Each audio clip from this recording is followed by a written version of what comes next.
The largest air traffic control center on the East Coast collapsed, leaving dozens of planes with no communication. Technicians scrambled, systems failed, and panic took over. That's when someone mentioned a name that had almost been forgotten. That night, in the middle of the chaos and darkened screens, she didn't just bring a system back online. She brought her own story back to life. Let's dive into this story. Margaret Doyle, known simply as Maggie, was 69 and lived alone on the outskirts of Dover, Delaware. Her backyard was cluttered with makeshift antennas, hanging wires, and a sea of old radios she kept running as if they were extensions of her memory. Most people in town saw her as eccentric, someone who had lost track of time, living surrounded by sounds and voices from the past. But those who knew her during her prime understood she was far more than a lonely old woman. The only child of a naval mechanic and a math teacher, Maggie grew up among engine noises and chalkboard formulas. As a little girl, she used to take apart radios just to understand how the voices got inside the box. By the age of 12, she had built her first antenna, capable of picking up frequencies from miles away. By 16, she had mastered communication protocols and could read sound spectrums like others read poetry. At 19, she joined a nearby military base as a technical operator. The work was demanding, filled with codes and pressure from every direction. But Maggie stood out for her calmness, her precision, and most of all, her listening. While her colleagues relied on charts and manuals, she listened to the white noise between transmissions. She picked up the slightest distortions and could predict system failures before any alarms went off.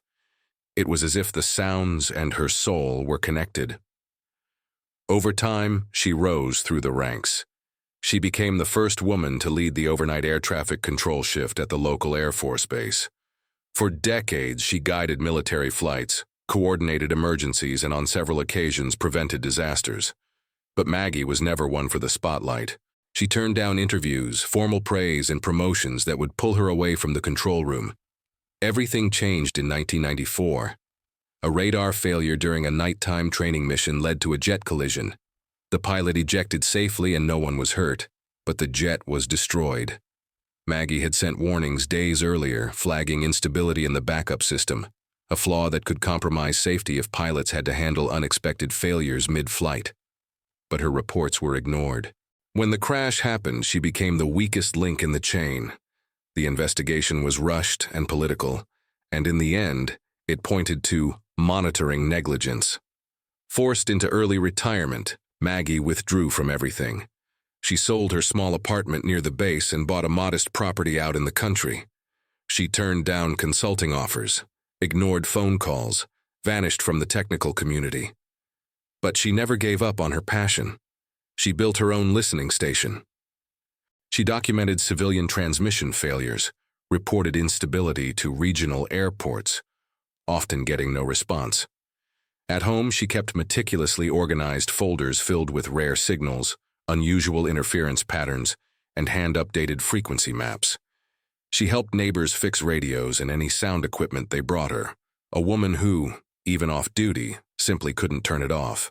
Then, on that September night, while adjusting a community antenna in the back room of the local Baptist church, her phone rang. Unknown number. Ms. Doyle, this is Lieutenant Robert Langston from the Air Force Base. We need you, right away. We've had a critical communications failure. The system is completely down. One of our techs mentioned your name, said if anyone could fix it, it would be you. Maggie held the phone for a few seconds before answering. The same base that cast her aside. The same system that treated her like noise. But she couldn't say no. I'm on my way. The road to the base felt narrower that night. Maggie drove her old pickup with the headlights dimmed and the windows down, letting the cool, damp air of the evening fill the cab. The sky was clear but heavy, as if it too was bracing for the worst. When she reached the main gate, a young soldier stepped forward to stop her. His posture was rigid, but his eyes flickered uncertainly as he looked at the gray-haired woman with a steady face and a canvas backpack tossed onto the passenger seat. Identification, please. Margaret Doyle. I was called by Lieutenant Langston. The soldier checked his clipboard, frowned slightly, then picked up the phone in the guard booth. He whispered a few words, waited silently. When he hung up, he nodded, trying to hide his embarrassment. "Lieutenant is on his way to meet you, ma'am." Maggie didn't answer.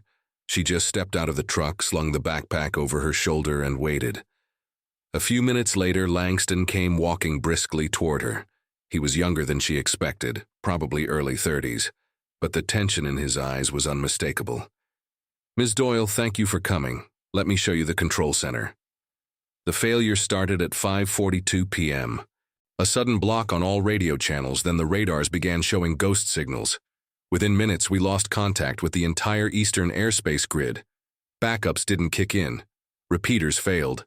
No one can explain why. They walked together in silence. Maggie took in everything around her. Flight controllers moving tensely, officers gathered in corridors, dark monitors visible through open doorways. Every step felt like a return to a place where she had once been essential, and then discarded. They reached the command tower. The scene was chaotic. Cables disconnected, technicians sweating in front of black screens, engineers arguing over dead-end diagrams. And in the center of it all stood Lyman, the base's technical director, a tall man in a wrinkled suit with a sharp voice. "This is the expert?" he asked, a note of disbelief in his voice. "Margaret Doyle," Langston said firmly. "She knows this system better than anyone here." Lyman gave Maggie a once-over, and his face didn't hide the skepticism. "With all due respect, Ms. Doyle, technology has changed a lot in the last 30 years. But noise hasn't," Maggie replied. "It still tells you everything, yes, if you know how to listen." Without waiting for permission, she walked to the main table, pulled a modified shortwave radio and a pair of old headphones from her backpack. She connected to an auxiliary terminal, ran an extension cord, and began recording the background noise. "I'll need 10 minutes, and silence." Lyman scoffed. Langston motioned for everyone to step back. For the next 10 minutes, Maggie didn't move. Her eyes were half closed, her face calm. She didn't look at any graphs, she just listened to the chaos inside the silence. Finally, she removed the headphones, scribbled something in a leather-bound notebook, and said, "The failure started in the echo repeater's secondary channel, most likely during an automatic sync. But the compensation system was off. That created cross-channel reverberations, which saturated the main data buffers and crashed the entire system." Lyman laughed dryly. "Based on just listening? You've got to be kidding. That sounds like a wild guess." "It's not a guess," Maggie replied. "It's a pattern I've heard before. Same vibration I caught back in '93 when the Jacksonville channel looped. The sound is identical. And what do you suggest we do? Manual reset of the echo channel, reactivation of the auxiliary buffer, and a partial reboot of the redundancy matrix. But it has to be done with a clean wave. If you want, I can generate the base frequency." Langston nodded. Lyman hesitated. The room was divided. "Do it. Now," Langston ordered. Maggie plugged her radio into the terminal, tuned the signal. Within seconds, a soft white noise filled the air, a steady blend of every audible frequency. One screen flickered, then another. Lines returned. Maps reappeared. Communication began flowing in packets, slowly, but steadily. Langston smiled. One of the technicians started clapping. Lyman said nothing. Maggie powered down the radio, put away her notebook, and said quietly, "I just listened to what the system's been trying to say from the start." 2 hours had passed since the screens lit back up in the control center. The entire base seemed to be breathing again. Controllers re-established communication with towers. Radars were tracking flight paths with precision, and the planes that had been diverted were beginning to land safely. Still, the mood wasn't exactly one of relief. There was a heavy silence, a kind of suspended shame, especially around Lyman. Langston walked Maggie to an empty meeting room and offered her a glass of water. She sat with her hands folded on her lap, staring into the distance like someone waiting for a different kind of turbulence. The door opened. It was General Wells, imposing. Behind him were Lyman and 2 other Air Force officers Maggie didn't recognize. "Ms. "Doyle," said the general with a respectful nod, "I don't know if anyone's ever apologized to you before, but I'd like to do it personally. On behalf of the Air Force and this base, we must admit, we were quick to blame you and far too slow to listen." Maggie's gaze stayed calm but steady. It had taken 30 years for that door to open. "What you did today wasn't just fixing a technical failure. You saved lives, prevented a national crisis, and gave us a lesson that will echo for a long time," the general continued. Lyman stepped forward, clearly uncomfortable. "Ms. Doyle, I underestimated you. I was arrogant. We were blinded by technology and deaf to your experience. You made us see that." She simply nodded. There was no sarcasm, no anger, just the weight of truth spoken out loud.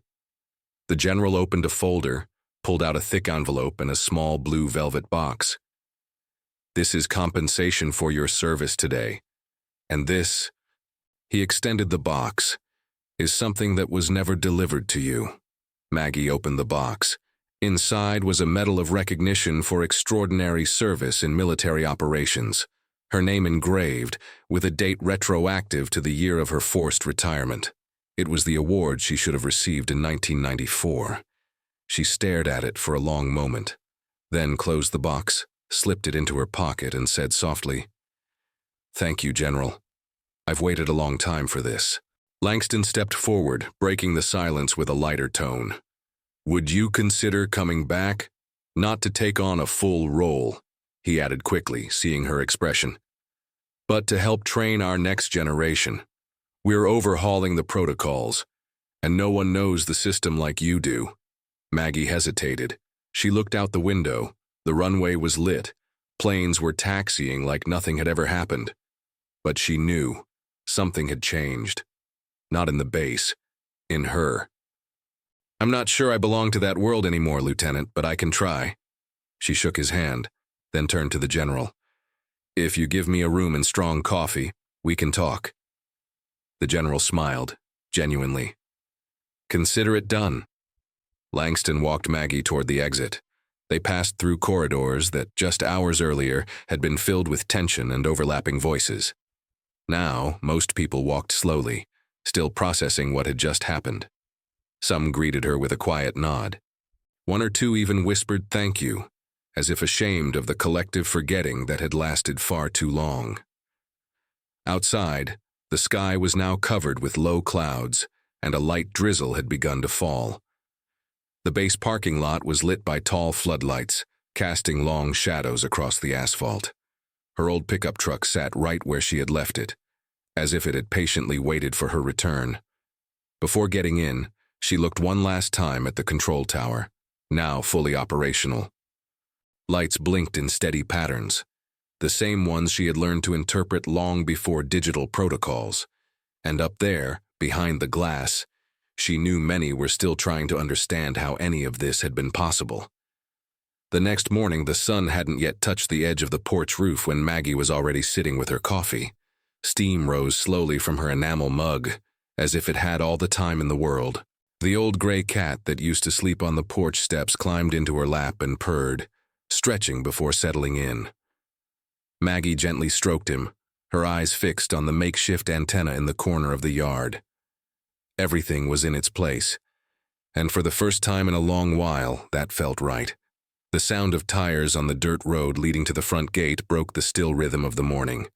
A white pickup pulled up to the fence. Langston stepped out of the cab, walking calmly, holding an envelope against his chest.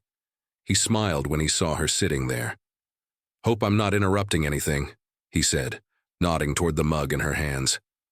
"Not at all," Maggie replied, with a quiet smile. Langston walked through the small wooden gate and approached. He looked different, less tense, as if, after that night, he'd begun to see the job, maybe even the world, through a different lens. He handed her the envelope. Maggie took it, opened it slowly. It was a formal invitation to join a new mentorship program with the Air Force Communications Department. As an honorary instructor, she would be free to teach however she wanted. The invitation was more than an offer. It was time trying to make things right, It was as if someone had finally understood that wisdom isn't meant to be shelved, and that what's done with truth doesn't expire. It simply waits for the right moment to be seen. Maggie thanked him, folded the letter, and tucked it into the pocket of her jacket. Langston said goodbye with a firm handshake. The sound of the pickup's engine faded down the dirt road. Maggie stayed there, then walked to the edge of the porch and looked out at the clear Delaware sky. The breeze stirred the tall trees in the neighboring lot. With her coffee, her old radio, and the quiet certainty that no matter how far time and technology moved forward, there was still room for those who never stopped doing what they loved, and who, more than mastering the technique, knew how to work with soul.